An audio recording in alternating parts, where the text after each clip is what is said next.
टुकड़े टुकड़े सबसे बड़ा जो गैंग है ना, उसके तो दो सरगना हैं, एक है मोदी जी और एक है अमित शाह जी। टुकड़े टुकड़े गैंग के सरगना ये दो व्यक्ति हैं, क्योंकि इन्होंने ही सबसे ज्यादा इस देश को टुकड़े टुकड़े करने की कोशिश करी है। यहाँ खाना भी हो रहा है, सिक्योरिटी भी है, यहाँ पर ये लोग आराम से रह भी रहे हैं। कुछ दिन बाद हम जैसे टीचर यहाँ पर स्कूल भी खोल लेंगे। जरूरत क्या है सरकार की? हमारे देश के शहीद जैसा सपना, जैसा भारत चाहते थे, वो भारत सिंघू बॉर्डर पर और गाजीपुर बॉर्डर पर और टीकरी बॉर्डर पर और शाहजहांपुर बॉर्डर पर वो हिंदुस्तान बस चुका है। सरकार आंदोलन को बदनाम करने के लिए कुछ भी कर सकती है, क्योंकि ये आंदोलन सरकार की परतें उहाड़ रहा है। सफलता का सबसे बड़ा जो पैमाना है वो ये है कि हिंदुस्तान एक हो गया है। हिंदुस्तान एक है, वो अन्नदाता के समर्थन में है।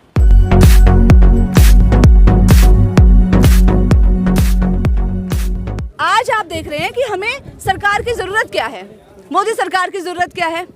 ये हमारे किसान भाई यहाँ पर बैठे हुए हैं, बहनें भी बैठी हुई हैं बड़ी संख्या में। यहाँ खाना भी हो रहा है, सिक्योरिटी भी है, यहाँ पर ये लोग आराम से रह भी रहे हैं। कुछ दिन बाद हम जैसे टीचर यहाँ पर स्कूल भी खोल लेंगे। जरूरत क्या है सरकार की? ये जैसा हमारे देश के जो शहीद थे, हमारे देश के शहीद जैसा सपना, जैसा भारत चाहते थे, वो भारत सिंघू बॉर्डर पर और गाजीपुर बॉर्डर पर और टीकरी बॉर्डर पर और शाहजहांपुर बॉर्डर पर वो हिंदुस्तान बस चुका है। जो जहाँ पर कोई भूखा नहीं है, यहाँ कोई भूखा, सबका पेट भरा जाता है। लेकिन सरकार तो मैडम ये कह रही है विदेशी फंडिंग हो रही है। सरकार तो देखिए, सरकार आंदोलन को बदनाम करने के लिए कुछ भी कर सकती है, क्योंकि ये आंदोलन सरकार की परतें उहाड़ रहा है कि सरकार ने कैसे इस देश के जनता को लूटा है और लूट के ये जो तिजोरियां भरी गई हैं। या आज जो पेंडेमिक्स चल रहा है, अभी आप देख रहे हैं कितने पूरे विश्व के अंदर करोड़ों लोग मर गए हैं, लेकिन हमारे देश में भी लोग मरे, भूखमरी का शिकार हुए, कितने करोड़ों लोग बेरोजगार हो गए।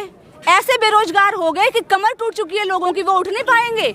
लोगों का परिवार जो है वो पूरी तरीके से खत्म हो चुके हैं गरीबी से, भूखमरी से। लेकिन उसी दशा के अंदर आप लोगों ने देखा कि हमारे देश के अंबानी विश्व में दूसरे तीसरे स्थान पर चले गए हैं अमीर व्यक्तियों में।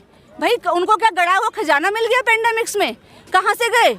हम आप जैसे लोगों का ये तो जो पैसा है हमारी जेब से उन्होंने पैसा लूट लूट कर अपनी तिजोरियां ही तो भरी हैं, या कहाँ से उनको वो मिला? तो ये जो लूट है, ये लूट खत्म करनी होगी। ये रोकते हुए मैं आपसे एक और सवाल करना चाहूंगा। जिस तरीके से 6 दौर की वार्ता हुई, 15 पॉइंटों पे बात हुई, 9 पॉइंट जो है सरकार ने मान लिया कि वो गलत है, लेकिन वो अभी भी उसको जो है कृषि कानून बिल को डस्टबिन में फेंकने को तैयार नहीं है, क्योंकि वो अडानी अंबानी की गोद में बैठे हुए। तो क्या आपको लगता है कि आंदोलन सफल हो पाएगा इसको लेकर? जी बिल्कुल, ये आंदोलन सफल हो चुका है जी। ये आंदोलन तो सफल हो गया है, क्योंकि सफलता का सबसे बड़ा जो पैमाना है वो ये है कि हिंदुस्तान एक हो गया है। हिंदुस्तान एक है, वो अन्नदाता के समर्थन में है। और यहाँ सब किसी को भी हिंदू, मुस्लिम, सिख, ईसाई, कोई जाति से कोई मतलब नहीं है। यही तो हमारा हिंदुस्तान है ना। हिंदुस्तान क्या है? हिंदुस्तान वही है जहाँ हम सब एक फूल है, एक गुलदस्ता है, उस गुलदस्ते में बहुत तरीके के फूल हैं। यही तो हिंदुस्तान है ना। तो ये तो हार चुके हैं। पूरा हिंदुस्तान एक हो चुका है और हिंदुस्तान की जनता अब सिर्फ तीनों काले कानूनों के खिलाफ लड़ाई नहीं कर रही है, वो महंगाई के खिलाफ भी लड़ाई कर रही है, वो बेरोजगारी के खिलाफ भी उठेगी। वो जो महिलाओं पर ये जो हर एक दिन में 97 महिलाओं पर अत्याचार हो रहे हैं, छोटी छोटी बच्चियां बलात्कार का शिकार हो रही हैं, वो ये किसान मजदूर हर बात का जवाब मांगेंगे अब सरकार से कि ये जो लुटेरों को, बदमाशों को इन्होंने खुली छूट दे रखी है, पुलिस का, प्रशासन का, और ये जो नेताओं का जो गुटतंत्र बना हुआ है, इसके खिलाफ भी लड़ाई लड़ेंगे। वो तो विश्व गुरु बनाने की बात कर रहे हैं और आप कह रहे हैं कि छूट दे रखी है। विश्व गुरु शिक्षा की क्या हालत है आप देख रहे हैं इस देश के अंदर।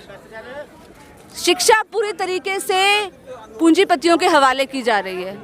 गरीब लोग अपने बच्चों को इतने महंगे महंगे प्राइवेट स्कूलों में कैसे पढ़ाएंगे? तो विश्व गुरु तो तब बनता है जब शिक्षा का स्तर ऊंचा उठता है। यहाँ तो शिक्षा का लेवल खत्म होता जा रहा है। शिक्षा कहाँ चली जाती जा रही है? आप ये 100 में से सिर्फ एक व्यक्ति, एक बच्चा वो हायर एजुकेशन ले पा रहा है आज के टाइम में। ये विश्व गुरु बनने का तरीका है? फिर कैसे कह रहे हैं? कुछ तो किया होगा। देखिए जब से लेकर जब से 2014 से मोदी सरकार यहाँ पर आई है, हमने उनके झूठ का जो हिसाब है ना वो रखना बंद कर दिया है। असल बात ये है, क्योंकि उन्होंने हर कदम कदम पर जिस तरीके से लोगों को बरगलाया है, जिस तरीके से लोगों को धोखा दिया है, अब उसका हिसाब इस जनता ने रखना बंद कर दिया है। हम लोगों ने हम मजदूर किसान परिवार के बच्चे हैं, इसीलिए अब हम उनसे सीधा सीधा जवाब मांग रहे हैं कि आपको हमारे देश के किसान मजदूरों के जो अधिकार हैं वो आपको देने पड़ेंगे, और जो नाइंसाफ़ी इस आज़ादी के बाद, देश की आज़ादी के बाद इस देश के लोगों ने, इस देश की जनता ने, मेहनतकश मजदूर ने सही है, अब वो नहीं सहेंगे। तो क्या रितु जी आपका कहना है कि इस समय जो वर्तमान सरकार है झूठों की सरकार है, जुमलों की सरकार है? जी बिल्कुल, झूठों की सरकार है, जुमलों की सरकार है। अभी हमारे कृषि मंत्री जी ने कितने झूठे बोले हैं, 20 झूठ बोली है उन्होंने, पूरी 20 झूठे।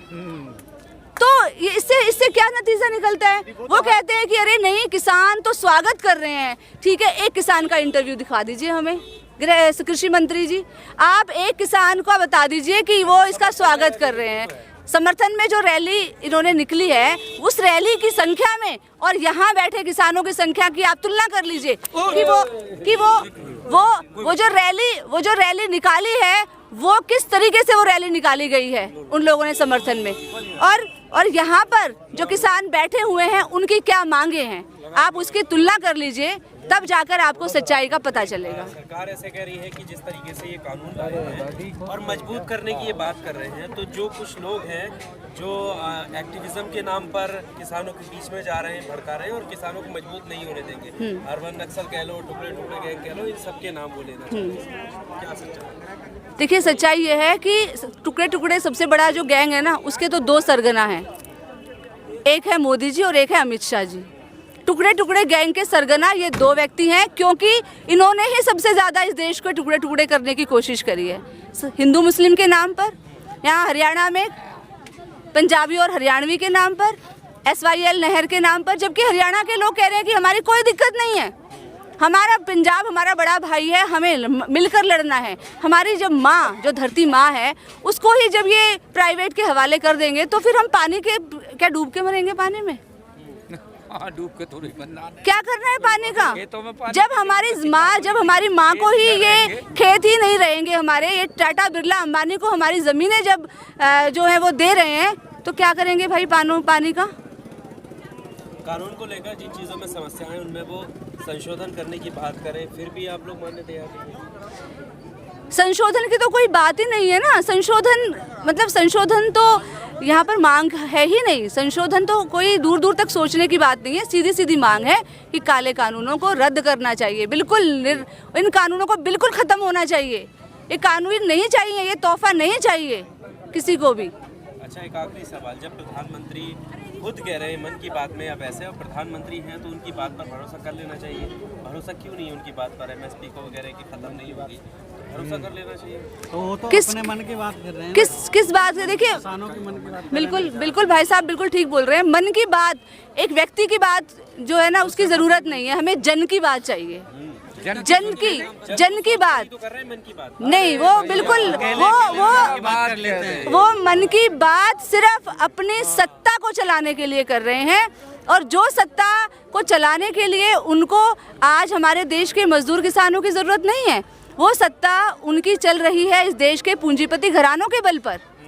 इसीलिए वो मन की बात जो है वो सिर्फ एक भुलावा है, एक धोखा है इस जनता को, जो वो पागल बनाने की कोशिश कर रहे हैं। लेकिन ये जनता अब समझदार हो चुकी है। आज हमारे किसान, हम सीख रहे हैं, हम यहाँ पर आ रहे हैं ना, हम इनसे सीख रहे हैं। ये लोग भगत सिंह की बात बोल रहे हैं। हम लोगों ने कभी एक किताब पढ़ी थी मैक्सिम गोर्की की, मेरा विश्वविद्यालय। अब हमें समझ में आया कि विश्वविद्यालय कौन है, ये है हमारे विश्वविद्यालय। इन लोगों ने सिखाया है हमें कैसे रहते हैं। आज सब कुछ हो रहा है, सब कुछ, सारी ज़रूरतें पूरी की जा रही हैं देश की जनता की, लेकिन किसी को नहीं पता ये कैसे हो रहा है। तो मजदूर किसानों के पास जो रहेगा ना, वो कभी भूखा नहीं मरेगा, लेकिन जो पूंजीपतियों के पास रहेगा, जो सत्ता आज जो केंद्र में जो सत्ता चल रही है, वो पूंजीपतियों के द्वारा चलाई जा रही है, इसलिए भूखे मर रहे हैं लोग, करोड़ों लोगों। जेल में डाल दिया जाए इन लोगों को। कोई बात नहीं, नहीं, जेल किसके लिए, जेल किसके लिए बनी है, जेल किसके लिए बनी है, जेल में हमारे देश के शहीद इस जेलों में ही गए हैं, इसीलिए जेल कोई हमारे लिए कोई डर नहीं है। हम लोग जेलों से नहीं डरते हैं। इस ये जो देश की जनता है ये इतनी ज्यादा है ना कि सारी जेलें भर जाएंगी उनके लिए, उनको सारी जेलें भर जाएंगी, जेलों में जगह नहीं बचेगी इनके लिए। ये काम भी करके देख लें मोदी सरकार, ये भी अपना जो जुमला है इसको भी अब वो इस्तेमाल करके देख लें, लेकिन करें तो सही। हम तो तैयार बैठे हैं।